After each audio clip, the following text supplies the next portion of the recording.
আসসালামু আলাইকুম গাইস আজকে একটা মানে বর্তমান রাত হয়ে গেছে প্রায় 10টা।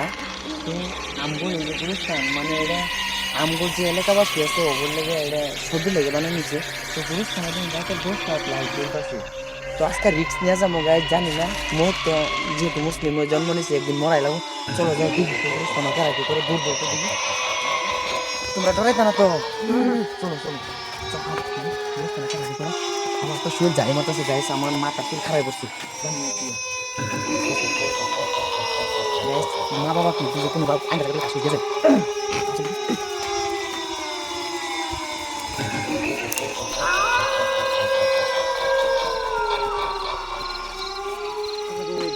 খবর করতেছো? কারা মারা গেল? তো গাইস দেখো, এই যে শেষ ঠিকানা, দুইজন মানুষ নিচি রাইতে, কোনো মানুষ নাই, সাই শব্দ নাই। আমি ওই থেকে দেখে দূর ফেরে আইলাম যে কেরা গুরুস্থানের মধ্যে আজকাল মানুষ লাশ চুরি হয় জানেন তো।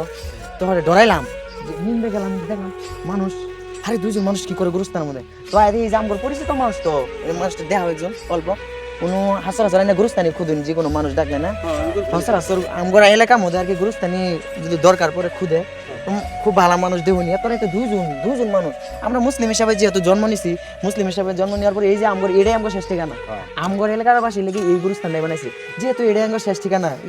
গোটা দেখলে না জানি কোন মা একজন মেয়ে মানুষ তো মরছে না, আল্লাহ কার মার বুকটা খালি হয়ে গেছে জানি না।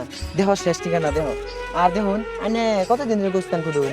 আমি 20 বছর থেকে আমি খুদা ধরছি। তো দেখুন গাইস, 20 বছর ধরে মানুষটা গুরুস্থান খুদে, 85টা গুড় খুদলাম। রীতিমধ্যে 85টা খুদে হালাইছে।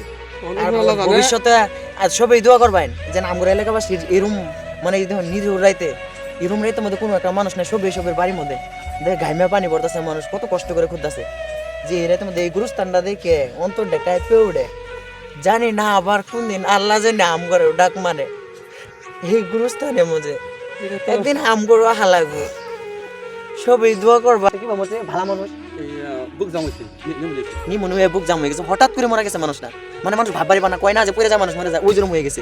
হঠাৎ করে মানুষটা মরে গেল, নাইকি হয়ে গেল। টকবকার একজন মানুষ হঠাৎ করে মরে যাওয়া মানে ভাববারি তো পাইন, ফ্যামিলির উপর কতটা একটা চাপ পড়ে, কতটা একটা প্রেশার। এই যে এত রাইতে মানুষটি ঘুর করতেছে বাবুন, এত রাইতে মানে কেউ নাই। আমি দেখে তো আতঙ্কিত হয়ে গেলাম, মানে কি হয়ে গেল গুরুস্থানের মধ্যে দুইজন মানুষ পরে আয়া দিই যে কে বা মারা গেছে। তো কার মার বুক খালি হয়ে গেল। সবাই নিজের আইসকেল কেউ আপন না, এই যে ঘর ছাড়া কেউ আপন না আইসকেল। যার জি এই যে একটা এই 2-3 ফুট জায়গার মধ্যে তাহলে সবের। তো ওই কথা ভাইবে সবাই ভালো কাম করুন যেন, আর আমার লাগে একটু দোয়া করুন যেন। এই যে আর এই মানুষটি এরা তোমাদের গুরু খুঁজতে আছে, ওগুলো লাগে সবাই দোয়া করবেন। কোন কোন কোন কোন একটা গান কোন কোন গাইস, আশা করছি একটা গান করবো, গানটা হই না যাবেন কোন। এই গুড় খুদা সবাই জানতাছে, সবাই বুঝতাছে, পাপ আর নেকি সবই বুঝে। কত হয়েছে কোনটা? এই যে গানের মধ্যে কয় যে খুদারি কারিগরি বানাই আছে রেলগাড়ি, সুন্দর গঠন, দুই পাশে 2 চাক্কা করে আছে লড়াচড়া, দেখা যায় মানুষের মতন। টিকিট মাস্টার টিকিট দেয় হাতে হাতে, গাড়িবাবু খারাপ থাকে টিকিটের কারণ, টিকিট ছাড়া গাড়ি চলে কিল খায়া জীবন সারা বিজেটের কারণ। এই যে গুড়টা যে খুঁজতাছি, যদি ভাড়া কাম করিয়া যা কিল খায়া জীবন সারা হইতো না। এই যে মানুষের যে রেলগাড়ি তুলে টিকিট না কাটলে মোটামুটি আর কিল খায়া জীবন সারা উনি লাগবে। তো সেরকমই একটা কথা, দুনিয়া থাকলে টিকিটটা লইয়া চলুন লাগে যে আমি সেই ঘুরে গিয়া টিকিটটা পাইম কিনা, বুঝছেন কি? তো গাইস কথাটা কিন্তু বহুত মূল্যবান কথা কইছি, কথা হইছে মানে কোনটা? एग्जांपल কোনটা দিছে। তো আর একটু শুনুন তারপর আমি কইতাছি। কথা হয়েছে কোনটা? খুদারি কারি নবী আছে কানে শুনলাম, চোখে দেখলাম না, মনে করি উড়ে যাইতাম সোনার মদিনা। রোজা শরীফ জিয়ারতে কিনু জাতের গুণা থাকে না।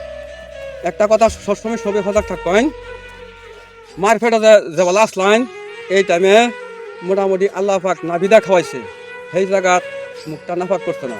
এই বালুর স্তর 3 দিনের লাগে আয়া হারিয়া মুখ নাফাক করবেন না কেউ, এই একটা কথা অনুরোধ, কেউ মুখটা নাফাক করবেন না। কারণ ওই জায়গা যদি আল্লাহ পাক রাখছে, এই বালুর স্তর আয়া হারিয়াও পাকড়া হয়ে যায়। পাকড়া কেমন যে আইনে মিশাটা করি না যে এই 20 হাত লম্বা সুরা কম লাগতো না, বিসমিল্লাহ কয়ে নওয়াজ বাইন সুন্দর নমজ চলবো। মিশা কথার মতন জঘন্য পাপ বস্তু নাই, এই মিশা তারা সবই ছাড়ি দেবেন। এই একটা কথা অনুরোধ করলাম, বুঝছেন কি? এটা খুব খেয়াল রাখবেন, তাতে কিন্তু ক্ষতি হতো না, তাতে লাভ হবো। তো গাইস বহুত মূল্যবান কথা কইছে, বুঝবার গেলে কিন্তু অনেক মানে ইনি যে কইছে 85টা গরু খুঁজে লাইছে এখন ভবিষ্যতে আরো আল্লাহ যদি বাঁচায় রে তো আরো খুব এবেই উনি যে এই ছন্দটা মিলাই কইছে বহুত ধরনের মিলাই কইছে যে রেলগাড়ি তুললে আজকাল ফাইন না দিলে তো পুলিশে কলার ধরে পাঠায় দেয় তো ওইভাবেই ঠিক তোমার যদি দুনিয়া আল্লাহর কামিয়াবি না করো আল্লাহর জন্য কিছু না করো ইনু আয়া তোমার ওই কিল খাই মরালো ওই 3 হাত ঘর এই 3 হাত ঘর আয়া তোমার ওই কামিয়াবি যদি তোমার টিকিট না নিয়ে হও মানে ওইভাবে আল্লাহ যে ওই যে কোরআন কারিমের মধ্যে কো যে হাদিস কিতাবের মধ্যে কো যে সাপ কামড়াবো মানে চোখ দিয়ে লাড়ি ঢুকাই দেবো এটা করবো মানে এই যে ওই হিসাবে এই ছন্দটা মিলাই গেছে সবাই ওনার জন্য দোয়া করবেন সবাই মন থেকে দোয়া করবেন তো আজকের ব্লগ এই তুরি সবাই দেখলেন আমগর এদিকে আমগর এই গুরুস্থানটা দেখা বলবো আমগর এই গুরুস্থানটা মোটামুটি এতটুকু ফুল হয়ে গেছে মানে আর যতটুকু আছে জানি না কার কখন মৌত হয়ে যা তো সবাই সবার লেগে নিজের ছোট ছোট মান তৈরি করুন ভালা কাম করুন যেভাবে কইলো মিশা কথা কই না যেন তো ওরম সবাই নিজের কামে লেগে চেষ্টা করুন দুনিয়া মিশা কথা আজকে এই দুনিয়া কিছুই না সবাই ভালো পথে চলবেন